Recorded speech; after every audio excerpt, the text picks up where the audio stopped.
సరైన మౌలిక సదుపాయాలు లేకపోయినా ఎన్నో అవమానాలు ఆటుపోటులు. Happiness of this occasion today, what every person in Kadapa district is celebrating. See, probably she started her career in this ground. కడపకు ఒక పండుగ. ఈరోజు ప్రపంచ మహిళా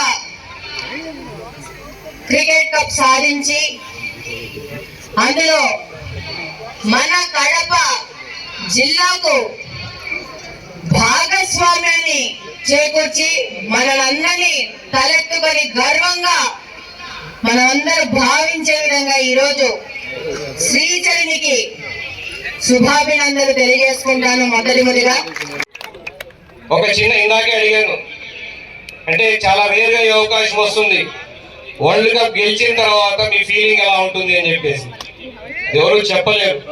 ఆ కూడా అదే చెప్పింది, ఆ ఫీలింగ్ ఎప్పటికీ చెప్పలేము.